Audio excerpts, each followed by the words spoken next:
for early thoughts on Minnesota. Are you a little surprised that they're the opponent, having knocked off the defending champs? No, not surprised. They're a very good team, well coached. Chris is he's one of the best coaches in this league, and Micah has stepped in to help. You can see how good their coaching staff is, but we got to see them in Abu Dhabi, and we thought they were one of the best teams in the league then, and they've shown that on the road in Denver, winning Game 7. So, not surprised. They got a really good team, and this is going to be a tough opponent. Jason, I guess a two-part question here.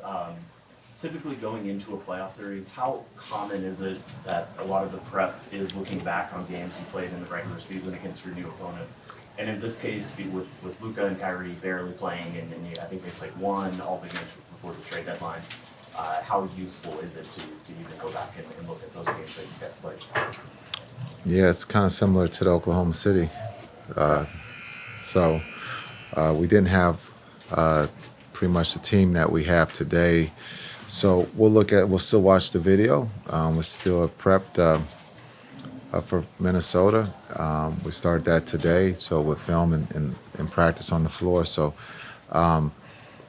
just looking at their tendencies, looking at their past series. Again, defensively, they're one of the best teams in the league.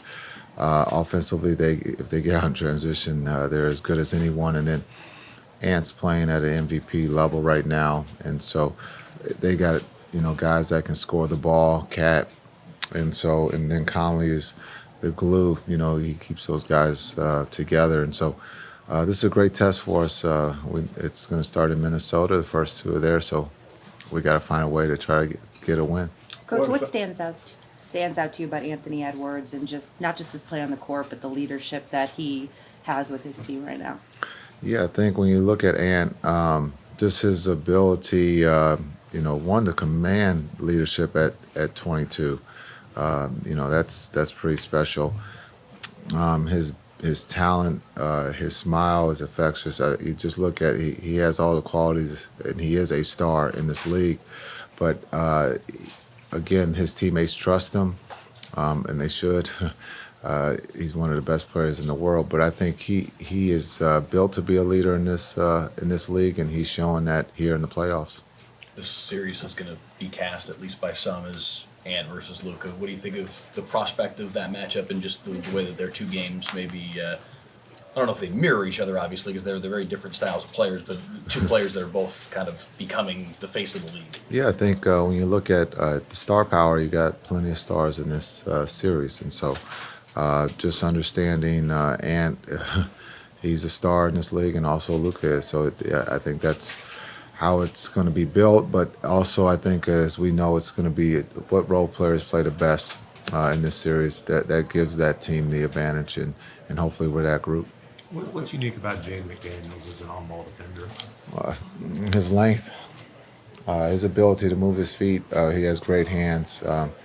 And then his want, he wants to play defense, and so he's one of the best defensive guys. Luka and Kai have gone from Dort to now McDaniels, and it doesn't get any easier. So we're going to have to figure out how to get those guys shots without McDaniels on them. It wasn't too long ago that it was Towns' team that he's had to kind of adjust to Ant being the number one guy. How have you seen his game and his career kind of evolve through the years? Yeah, I think he's been there 9 years, it's amazing how time flies. But Ant's ability to score, being drafted, just understanding being in the lottery, they've gotten better with Ant, and Ant's game complements Cat's game, and vice versa. So when you talk about whose team it is, it's kind of a funny phrase, but it's you can see Ant is giving praise to Cat, and Cat's giving praise to Ant. So I think when you talk about great teammates, they play together at a high level. That's up to them to decide whose team it is, but they're just trying to find ways to win right now, and they're doing that at a high level. Have you thought about watching Finch from the sideline? Have you thought about what it would be like to coach while sitting down behind the bench all game? That'd be tough. That's tough. Finch has done it at a great. The accident happened, unfortunately, but again, as I mentioned, it talks about their staff and Micah being able to step up and coach in place of Chris. So I think when you look at what they're doing with their head coach behind the bench, that's got to be tough for Chris, but also gives the other guys the opportunity to step up, and they have. Jason, you mentioned that they're number one in the league in defense. What is it about their defense that makes them so tough? They're long. They're long. You talk about Ant plays both sides of the ball. He's going to play defense and he's going to play offense. And you talk about Gobert and Cat and McDaniels. They're a big team. When you look at their group, Conley's he's not small, but Conley's the smallest one on the floor. And so just looking, they're long. You got to be able, if you're challenging at the rim, you got to know Gobert is going to be there. So this series is kind of similar to the one we just left in Oklahoma City. When you talk about Chet was at the rim. He got quite a few block shots. So we got to understand and respect Gobert at the rim. Nas Reed's been somebody who's given you guys some issues. What kind of challenges does he present in this series? How well he's been with being the sixth man of the year? Yeah, he's given everybody issues. He's one of the better players in this league. Sometimes he goes under the radar because of the star power with Minnesota. But he does his job at a high level, and he shoots the three. Also, again, he can put the ball on the floor, and so it's kind of, to be that big, and he plays like a guard. So he gives everyone trouble, not just us, but for us, we got to be able to make him uncomfortable at the three-point line. We can't just give him freebies because he's shooting it at a high rate. Gobert's on a different team now, obviously, and you guys have a lot of different pieces, but are there things you can take from the series against the Jazz in terms of attacking him? It's two different teams, and they're playing two different defenses. So we'll see if we can get him in different places on the floor, but 90% of the time he's by the rim. So we got to figure out how to get him away from the rim to give our opportunities, our scorers, a clean look at the basket. We'll try to move him. He will get up and double team sometimes, so we got to be alert of that too. But from Utah to here, it's two different defenses, and so we gotta. We'll see if we can manipulate to get him to move away from the basket at some point. Maxey was obviously huge in that series a couple of years ago, and Clipper series. Any kind of progress report on him? Still out. Look good today though. On the treadmill? Yes. How much does his absence make a difference with the size that the Timberwolves bring to this series? How much does it hurt not to have that Maxey option among your options on the bench? Yeah, next man up. We've done it already in one series. We're going to have to do it again until he comes back. But that gives other guys the opportunity to step up, and we truly believe everyone in that locker room is going to, hold it together until he gets back. Any shot at late this series, or still too early to say? He looked good on the treadmill. So that's as far as I can give you an update on Maxey. You guys, there's only 5 players still left from the 2022 team. But I asked this of Luka the other day. Is there anything that could be learned from the experience of being in the conference finals 2 years ago? To me, there was almost a sense that there was a gladness to be there because it was a big attainment for the franchise, first time in 11 years.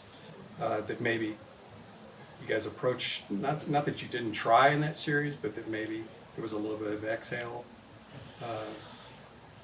Is there anything to be gained from the 2012?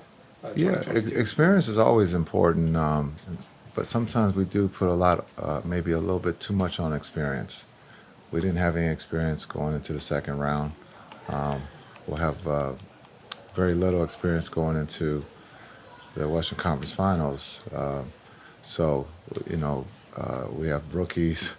We have guys who've been in the league who have not, been this far. So, but we can learn from that losing to Golden State. They ended up winning the championship. There were some close games, but Yes, there's sometimes you are happy or satisfied to achieve something that you haven't done, but hopefully we can use that to understand that we still have work to do, and that there's only 4 teams left, and we want to be one of the last 2 standing. But we're playing against a very talented Minnesota team, and we just got to focus on game 1 and execute the game plan, and hopefully put ourselves in a position to win. Sorry if I missed this because I was outside, but you said you've communicated with Rick off and on through the playoffs. Have you communicated with, since both of you guys got to the Final Four? Yeah, he texted me. I owe him a text now. I was a little busy, but I will send him a text today. And I know he's busy because it's a quick turnaround for them playing Boston tomorrow. But it's incredible what he's done with Indiana to be able to go to Game 7 in New York and to win on the road. He has his group playing at a high level. How crazy Did it is strike you as you, after they got in, that now both of you guys are in the Final Four and you played for the guy? Yeah, I think it's great. I think Rick is one, if not one of the best coaches in this league, and he's taken a group now to Eastern Conference Finals. Going to Game 7, but he's done an incredible job with that group, and they're fun to watch. They score a lot of points. how crazy is it that for the 5th consecutive year there's going to be a new NBA champion? There will not be a repeat. Oh, the league loves it. It's great. It's great for the league. I think. I thought I saw a question today about is there any more dominance? Is there ever going to be another dynasty? With player movement and the league being so young, we'll see.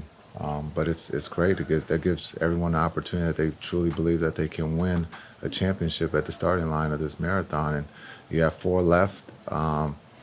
Probably only one was really talked about, as having a legit chance of winning a championship, and that would be Boston. Jason, what are your thoughts on not only you guys, but the Stars both going to the conference finals in the same year for the first time? Incredible for the city, for the sports fans, for the Stars fans, and for the Mavs fans. There's going to be a lot of things sold in the stadium. A lot of water is going to be sold, so it's going to be an incredible time here in Dallas. I think it's great for the fans and for the city. It's going to be busy downtown. We've seen both Derek and PJ make such an impact for you guys in terms of perimeter defense. Kyrie as well, but for those two in particular, the challenge of SGA, the challenge of Ant. Is there any parallel? Is there any similarity there that they can draw on? How does the job change now? Doesn't change. Shea and Ant are talented scorers, so it doesn't change in the sense of being able to exhale. You got 2 guys who can flat out score. Ant's ability to get downhill and finish at the above the rim, so you got to get to him early. Shea's, as you saw in our series, a great scorer, and then Ant's ability. He will shoot the 3 a little bit more than Shea did in our series, so we got to be able to guard him behind the 3-point line, and then also guard him before he takes off. Along those We'll take one more question. along those same lines, Gafford and Lively, we've asked you a lot about them. What changes for them? How important are they in a matchup where there's as much size on the other side? It's big because normally we've been small, so it's great to have the ability to come back in with another 7-footer, especially with Maxey out, and so it's great to be able to have it again. What Lively did in Game 6 here, the ability to rebound and guard, and then also give us second opportunities, and then to be able to finish was big time. So we're going to need both of those guys to be able to control the paint, be able to rebound, and then also we're going to need them to score. Thanks, Jason. Thanks, guys.